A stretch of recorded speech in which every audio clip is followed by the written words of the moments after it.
পাশাপাশি দুই বাসের অসুস্থ প্রতিযোগিতায় আবারও প্রাণ গেল তরতাজা এক তরুণের। রাজধানীর উত্তরায় মর্মান্তিক এই দুর্ঘটনায় মুহূর্তেই লাশ হয়ে গেল রাহুল নামের ওই যুবক।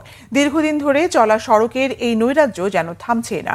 এদিকে মোটরসাইকেলে থাকা আরেক তরুণ বেঁচে গেছেন অলৌকিকভাবে। বিস্তারিত ইদ্রিস আলমের রিপোর্টে। এভাবে উত্তরার জসিমউদ্দিন সড়কে পড়েছিল রাহুলের নিথর মরদেহ। দুই বাসের পাল্লার মাঝখানে চাপা পড়ে ঘটনাস্থলে প্রাণ হারান এই তরুণ। তো আমরা যখন সামনে গেছি ওনারে সরানোর চেষ্টা করছি, তখন দেখি যে পড়ে রয়েছে তার অবস্থা খুব খারাপ, ভয়াবহ অবস্থা। তার হেলমেট পর্যন্ত ভেঙে গেছে এবং মাথা থেকে মজক পর্যন্ত বের হয়ে গেছে। ওদিক থেকে মোটরসাইকেলে আসতেছে, বাসের পিছন থেকে বাড়ি দিয়া উল্টে হেলাইয়া হেলমেট মাথার ভিতরে ভাঙে একবার ঢুকে মস্তক বেরিয়ে গেছে। কথায় আছে, রাখে আল্লাহ মারেকে।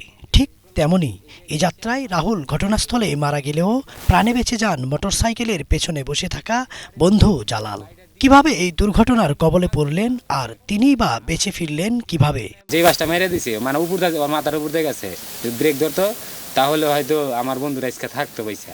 আর আমি আসছিলাম মানে হয়েছে ওই ইয়ের পিছনের চাক্কার একটু পিছিয়ে। এই তো মোটরসাইকেলের তেল নাই, আমরা ওই যে এয়ারপোর্টের ওই জায়গাতে তেলটা ভরে আপনার রয়েছে আমরা ওই জায়গায় পল্লবীর ওই জায়গায় কাজে যাব। কাজে চাইতে সড়ক দুর্ঘটনায় মানে হয়েছে দুইটা গাড়ি আমাদের চাপ দেয়, চাপ দিয়া মানে হয়েছে একটা আর মানে পিছনের চাক্কাটা যেটা ওইটা ওর মাথার ভিতরে করে। আর আল্লাহর রহমতে মানে আমি কোনোভাবে ওই জায়গাতে বাইসে ফিরি। ঘটনার পর পরিবার ও পুলিশের সহযোগিতায় মরদেহ নেওয়া হয় কর্মীটোলা জেনারেল হাসপাতালে।